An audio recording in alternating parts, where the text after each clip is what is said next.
ప్రస్తుతం మైలవరానికి సంబంధించి కూడా బూడిద వ్యవహారం తెలుగు రాష్ట్రాల్లో సంచలనంగా మారింది. ఒకరిపై ఒకరు ఆరోపణలు, ప్రత్యారోపణలు కొనసాగుతున్నాయి. నిన్న ఎమ్మెల్యే వసంత కృష్ణప్రసాద్ చేసిన ఆరోపణలకు సంబంధించి కూడా మాజీ మంత్రి జోగి రమేష్ మనతో ఉన్నారు. సార్, ఏంటి సార్ అసలు ఈ బూడిద వ్యవహారం, ఒకరిపై ఒకరు ఆరోపణలు చేసుకుని అసలు వాస్తవం ఏంటిది? వాస్తవం అనేది బిగ్ టీవీ మీరు వెళ్ళి పాపం ఇబ్రహీంపట్నంలో మండలంలో ఉన్న ప్రజలందరి దగ్గరికి వెళ్ళండి.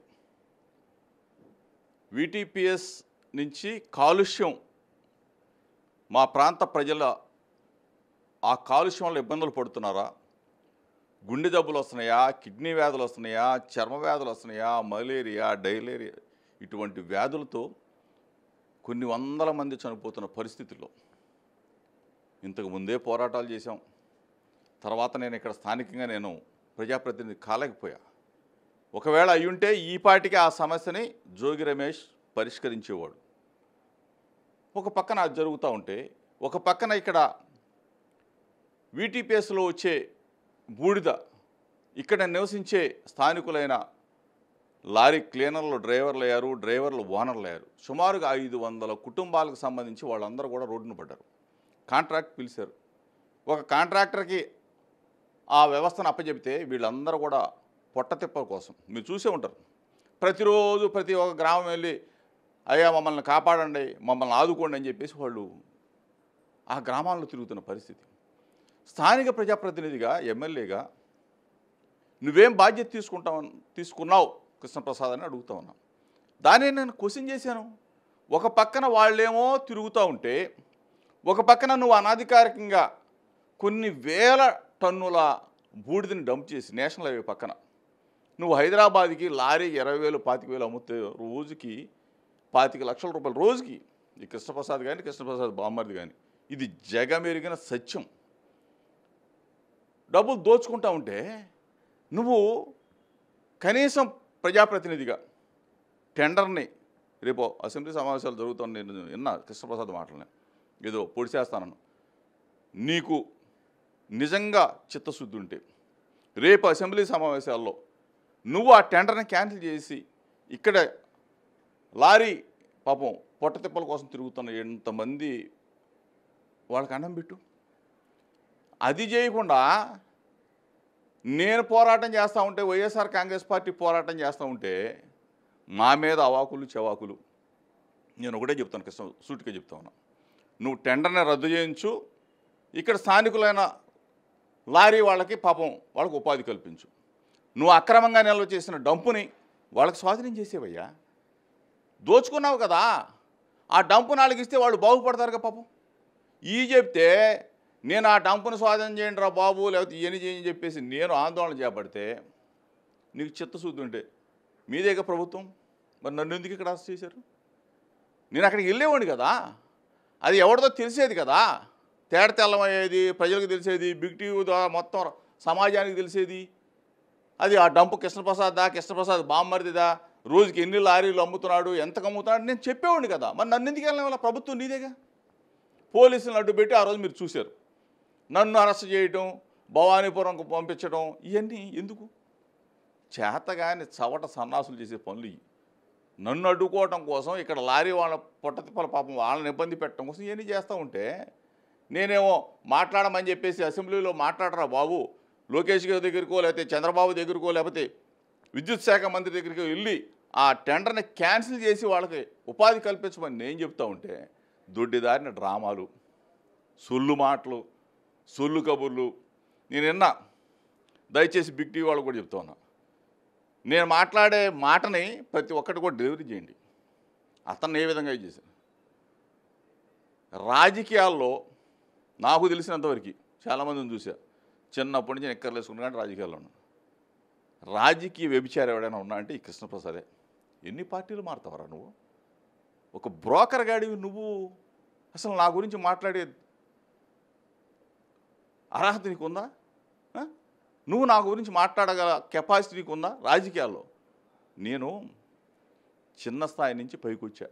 కృష్ణా జిల్లాలో దమ్మున్నంటే ప్రజలతో ఒక మంచివాడిగా సమస్యల పట్ల చిత్తశుద్ధితో పనిచేస్తాను కాబట్టి ఒక స్థాయికి వచ్చాను, మంత్రిని కాగలిగా. ఏది ఉమ్మడి జిల్లాలో ఒక మంత్రిగా చేయగలిగా. ఏది నాకున్న మంచితనం. అంతేగాని రాజకీయాల్లో ఏ పార్టీలో ఉంటాడో తెలియదు. రోజుకి 3-4 పార్టీలు మారిన చరిత్ర బాబు మీది. నువ్వు నా గురించి కామెంట్ చేసే స్థాయా? రాజకీయ వ్యభిచారి, రాసి పెట్టుకోండి. రాజకీయ వ్యభిచారి. ఇటువంటి వ్యక్తులు అసలు నిన్నటిదాకా మా పార్టీలో ఉన్నావు, నీ సీట్ ఎట్ట వచ్చింది? నువ్వు రాజకీయ వ్యభిచారి కదా. నిన్నటిదాకా నువ్వు ఓమా ఇద్దరు తిట్టుకున్నారు కదా, వెంటనే నీకు సీట్ ఎట్టిచ్చారు ఓమాన్ పీకేసి. గుర్తుపెట్టుకో, నువ్వు నీ స్థాయి అది కాదు.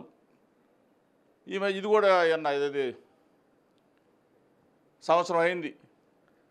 సంవత్సర పరిపాలన మీద ముఖ్యమంత్రి చంద్రబాబు ఒక ఐవీఆర్ఎస్ సర్వే చేయించాడు. ఐవీఆర్ఎస్ సర్వే చేపిస్తే కొంతమంది పాపం అంటే ఇతను ఆటానా తానానా దీనికి పోయాడు. వీళ్ళ గురించే చెప్పాడు చంద్రబాబు నాయుడు.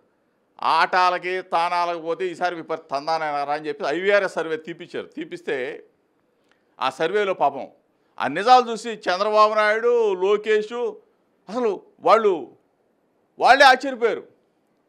కృష్ణప్రసాద్ అనేవాడు 43,000తో అనుకుంటా, 43,000తో గెలిచాడు. వాళ్ళు చెప్పిందే వాళ్ళ నాయకులు వాళ్ళ కార్యకర్తలకే కదా పెట్టేది. మాకు బెటర్ కదా. ఐవీఆర్ఎస్ సర్వే ఎవరు పెడతారు? వాళ్ళ కార్యకర్తలకి, నాయకులకి, సామాన్య ప్రజలను కూడా అడిగి ఉండొచ్చు. దాంట్లో ఏమైనా వచ్చిందంటే కృష్ణప్రసాద్ అనేవాడు కానీ సీట్ ఇస్తే 43,000 కాదు, ఈసారి డిపాజిట్ కూడా ఇప్పుడు ప్రజెంట్ ఈ సంవత్సరం ఇప్పుడు ఎలక్షన్లో పెడితే డిపాజిట్ కూడా అసలు రాదు ఈ కృష్ణప్రసాద్కి. ఈసారి ఏదైనా పరిశీలనలో కూడా ఉంటే బొమ్మసాని సుబ్బారావు, లేకపోతే గన్నే నారాయణ ప్రసాద్, లేకపోతే మన రెడ్డిగూడెంలో కేవీవి విజయబాబు గారు, లేకపోతే ఉయ్యూరులో ఉన్నాడు మన జీకొండూరులో ఉయ్యూరు నరసింహరావు, ఆఖరికి ఏం చెప్పారు తెలుసా కార్యకర్తలు గారి నాయకులు? ఆఖరికి మైలవరంలో మైక్ బాబురావు అని ఉంటాడు ఒక కార్యకర్త, తెలుగుదేశం పార్టీ కార్యకర్త.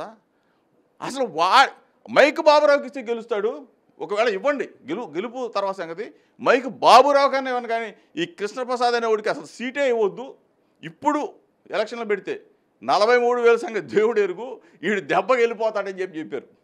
ఆ సర్వే చూసిన తర్వాత చంద్రబాబు నాయుడు, లోకేష్ ఇద్దరు కూడా పిలిపించి, ఏరా దిక్కుమాలనాడా, దోచుకుంటే దోచుకున్నావు, అప్పుడు దోచుకున్నావు, మళ్ళీ ఇప్పుడు కూడా మొదలుపెట్టావేంట్రా బాబు అని చెప్పేసి పక్కన పెట్టే పరిస్థితుల్లో మళ్ళీ తిరగటం మొదలుపెట్టాడు. ఒక సంవత్సరం పాటు మీకు కూడా తెలిసే ఉంటుంది బిగ్ టీవీ వాళ్ళకి, సంవత్సరం అసలు లేడు, వదిలిపారేశారు. చంద్రబాబు నాయుడు, లోకేష్ మొట్టికాయలు వేసిన తర్వాత మళ్ళీ మొదలుపెట్టాడు. మళ్ళీ అసలు టెండరు పెట్టిందే అసలు వీడి కోసం. ఎందుకంటే మొత్తం దోచేస్తున్నాడు, నాకేస్తున్నాడు అని చెప్పేసి టెండర్ పెట్టారు. టెండర్ క్యాన్సిల్ చేయి, నీకు దమ్ముంటే నేను సవాల్ చేస్తా ఉన్నా, ఇంకోటి కూడా చెప్తా ఉన్నా, ఏది చర్చుకొస్తావా? బిగ్ టీవీ సాక్షిగా ఎనీ టైం నువ్వే చెప్పు, ప్లేస్ నువ్వే చెప్పు, డేట్ నువ్వే చెప్పు కృష్ణప్రసాద్, బిగ్ టీవీకి వస్తా. ఒకవేళ బిగ్ టీవీకి రాలేకపోతే నీ ఆఫీస్ ఎక్కడ? గొల్లపూడి అనుకుంటా, గొల్లపూడి వస్తా. ఒకవేళ గొల్లపూడి రాలేకపోతే నీ ఇల్లు ఎక్కడ? ఐతవరం వస్తా. ఛాలెంజ్ చేస్తా ఉన్నా. నీకు ఇంకోటి కూడా చెప్తా ఉన్నా, 2029లో తెలుగుదేశం పార్టీ మ్యాండేట్ తెచ్చుకోగలవా? తెచ్చుకో. నువ్వు నేను పోటీ చేద్దాం మైలవరం నియోజకవర్గం. నువ్వు తెలుగుదేశం పార్టీ తరఫున, నేను వైఎస్ఆర్ కాంగ్రెస్ పార్టీ తరఫున. నీ దమ్మేంటో నా దమ్మేంటో ప్రజలు నిర్ణయిస్తారు. ఒకవేళ ఇంకోటి కూడా సవాల్ చేస్తా ఉన్నా, చంద్రబాబు నాయుడు గారిని ఒప్పించు, లోకేష్ని ఒప్పించు. ఒంటిమిట్ట, పులివెందులు ఎందుకు జడ్పీటీసీలు? ఒక్కసారి ఛాన్స్ చూద్దాం. ఒక్క ఛాన్స్ 175లో ఒక ఛాన్స్ చంద్రబాబుని కూడా నేను అడుగుతా ఉన్నా. మైలవరంలో ఒక ఛాన్స్ ఇవ్వండి, కృష్ణప్రసాద్ని రాజీనామా చేయమనండి, మళ్ళీ అతను పెట్టండి.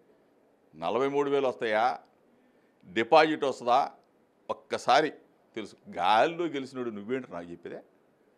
చంద్రబాబు గాలి, పవన్ కళ్యాణ్ గాలి, మోడీ గాలి, ఈవీఎంలు గాలి, ఇన్ని గాలిలో 43,000 గెలిచి అందరూ గెలిచారు. ముక్కు మొహం లేని వాళ్ళు ఎక్కడెక్కడ అనంతపురం వెళ్ళి గెలిచారు, పాపం తిరువూరు వచ్చి కులికిపూడి శ్రీనివాసం ఈ గాల్లో నువ్వు గెలిచినోడివి నువ్వు సవాలా తెక్కమొహం. నువ్వు నాతో 29 ఎలక్షన్ కానీ ఇప్పుడు కానీ స్టిల్ రెడీ. వసంత కృష్ణప్రసాద్ దమ్ముకి, వసంత కృష్ణప్రసాద్ డబ్బులకి, జోగి రమేష్ దమ్ముకి ప్రజల్లో తెలుసుకుందాంరా. సార్ గతంలో మీ ప్రభుత్వం ఉన్నప్పుడు కూడా సిపి రాణా ద్వారా అలాగే ఇప్పుడు కొంతమంది కాంట్రాక్ట్తో కొల్లీడయ్యి మీరే ఈ ఇసుక ఏదైతే బూడిద వ్యవహారం నడిపిస్తున్నారని చెప్పి ఆయన అంటున్నారు. అసలు బూడిద నాకేం సంబంధం ఉండదే.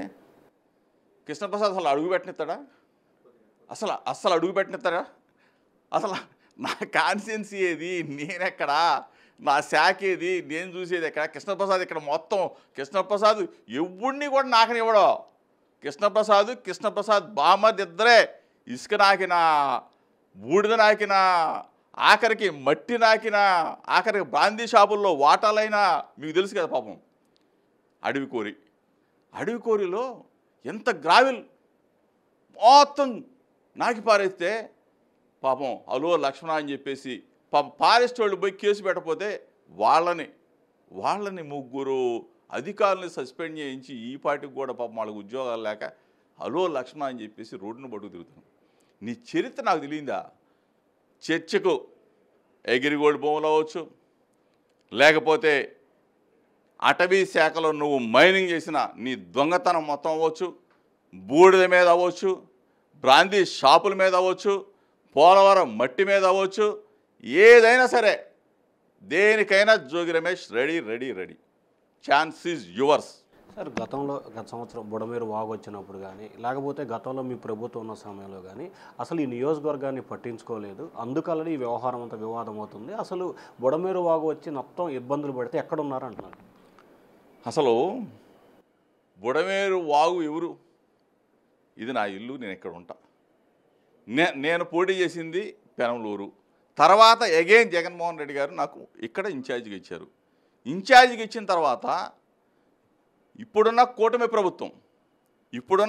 ప్రభుత్వం నన్ను ఏ విధంగా ఇబ్బంది పెట్టారు, కేసులు పెట్టాలని చూశారు. మీ బిగ్ టీవీ ద్వారానే చాలా ఐటమ్స్ చేశారు, తెలుసు కదా. మీరు కూడా పెద్ద ఐటమ్స్ చేశారు. జోగి రమేష్ అరెస్ట్ భయపడలా, పారిపోలే, ఇక్కడే కూర్చున్నా. ఏమీ దొరక్క ఏం చేశారు? ఎగిరిగోల్డ్ అని చెప్పి నా కొడుకుని అరెస్ట్ చేశారు. అది కూడా కోర్టులో ఉంది, తేలిద్ది, మొట్టికాయలు వేస్తారు. ప్రజలు ఏ విధంగా ఆ రోజు స్పందిస్తారో మనం చూద్దాం. కోర్టులో ఉన్నాయి. ఈరోజు ఒకటే చెప్తా ఉన్నా, ఇక్కడే ఉంటా. నువ్వు చేసే ప్రతి అరాచకం, నువ్వు చేసే ప్రతి దోపిడిని నిలదీస్తా. మైలవరం నియోజకవర్గ ప్రజలకు సేవ చేయరా బాబు అని చెప్పేసి నీ కోటెత్తే ఇదేం దోపిడి, ఇదేమి వ్యవస్థ? ప్రతి దానికి కేపీ ట్యాక్స్ కాకపోతే పీకే ట్యాక్స్. ఏం ట్యాక్సులు? ఎవడ కడతాడు రా బాబు మీకు డబ్బులు పొద్దాక? ఎక్కడి నుంచి లాక్కొస్తావు? లూటీ చేస్తావా? కొన్ని వందల కోట్ల రూపాయలు బూడిద మొత్తం, ఒక పక్కన నవయుగాకి, ఒక పక్కన మెగాకి, ఒక పక్కన మొత్తం హైదరాబాద్కి.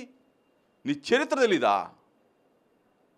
నువ్వు ఒక రాజకీయ బ్రోకర్వి, రాజకీయాలను బ్రోకరేజ్ చేసి నువ్వు సీట్లు తెచ్చుకుంటున్నావు అంతే తప్ప నిన్ను గాలిలో గెలిచినోడు నువ్వు మాకు చెప్తావా? రా, ఛాలెంజ్ చేస్తావునా? ఒక్క ఛాన్స్ చంద్రబాబు నాయుడు గారు, ఒక్క ఛాన్స్ ఇవ్వండి. పులివెందులు వద్దు, ఒంటిమిట్ట వద్దు, మైలవరంలో చూద్దాం. సార్ మీరు కేఈ కృష్ణమూర్తి ద్వారా టీడీపీలో చేరాలని, అలా కొంతమంది ద్వారా జనసేనలో చేరాలని, అసలు ఆంధ్రప్రదేశ్లో ఉన్న ఏ రాజకీయ పార్టీ మిమ్మల్ని చేర్చుకోదు.